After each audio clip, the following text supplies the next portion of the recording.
বন্ধুগণ, মা লক্ষ্মী বাড়িতে বাস করলে বা মা লক্ষ্মী বাড়িতে আসার আগে এই 5 সংকেত পাওয়া যায়। যদি বন্ধুরা মা লক্ষ্মী বাড়িতে আসার আগে এই 5 সংকেত যদি আপনারা চিনতে পারেন, তবে আপনারা ধনী হয়ে উঠবেন।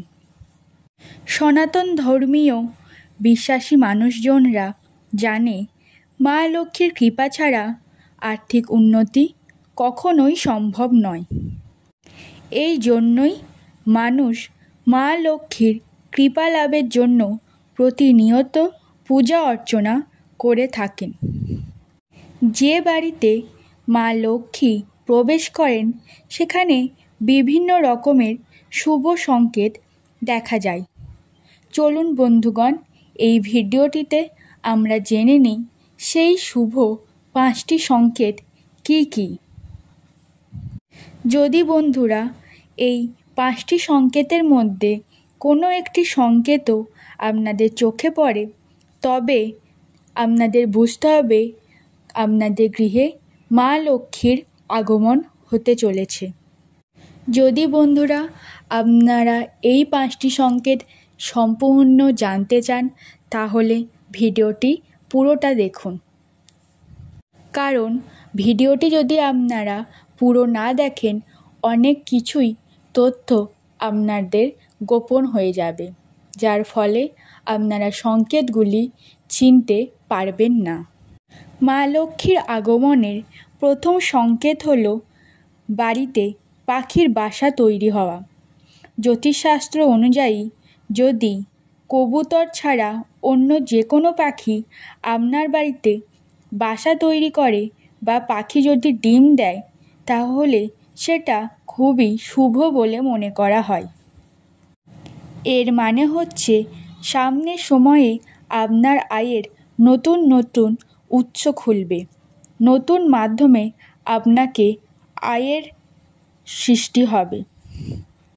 দ্বিতীয় সংকেত হলো গরু বা গোমাতা। বেদ, পুরাণ বা জ্যোতিষশাস্ত্র বা ভাগবত গীতায় সর্বত্র গোমাতার পূজার বিধান রয়েছে। আমরা প্রায় দেখি যে গোমাতা রাস্তায় ঘুরে বেড়ায়। অনেক সময় যানবাহনের ধাক্কায় তাদের মৃত্যুও হয়। আবার অনেক সময় তারা খাবারের জন্য দোকানের সামনে ঘুরে বেড়ায় এবং অনেকে তাদের মেরে তাড়িয়ে দেয়। যদি কোনো ব্যক্তি তার সত্যিকার হৃদয় এবং পবিত্র মনে গোমাতাকে ঘাস খাওয়ান, তাহলে তার বাড়িতে মা লক্ষ্মীজির বাস থাকে এবং কখনোই অর্থ সংক্রান্ত সমস্যায় পড়তে হয় না। পরবর্তী সংকেত হলো শঙ্খের শব্দ শোনা। হ্যাঁ বন্ধুরা, এক অত্যন্ত প্রাচীন বাদ্যযন্ত্র যেটি হিন্দু ধর্মে গুরুত্বপূর্ণভাবে বিবেচিত হয়। আপনি যদি স্বপ্নে শঙ্খের ধ্বনি শুনতে পান, তার মানে বুঝতে হবে আপনার গৃহে মা লক্ষ্মীর আগমন হতে চলেছে। চতুর্থ সংকেত হলো আপনি যদি স্বপ্নে বৃষ্টি পড়তে দেখেন, তাহলে এর মানে হলো শীঘ্রই আপনাদের ঋণের মধ্যে মা লক্ষ্মীর বর্ষা হতে চলেছে। মা লক্ষ্মী আপনার অর্থনৈতিক পরিস্থিতি উন্নতির জন্যে আসতে চলেছে। বৃষ্টির স্বপ্ন দেখানো ইঙ্গিত দেয় যে আপনার সমস্ত সমস্যাগুলি শীঘ্রই দূর হবে।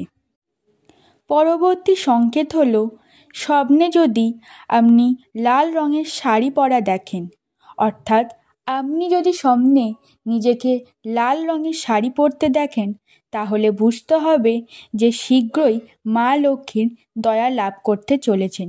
জীবনে অনেক খুশি বৃদ্ধি পাবে। শেষ সংকেতটি হলো সাদা হাতির দেখা পাওয়া। এই স্বপ্নটি খুবই শুভ বলে মনে করা হয়। সাদা হাতি দেখা অর্থাৎ সব জায়গায় এটি দেখা থাকা গৌরবময় ধনের উপস্থিতি নির্দেশ করে।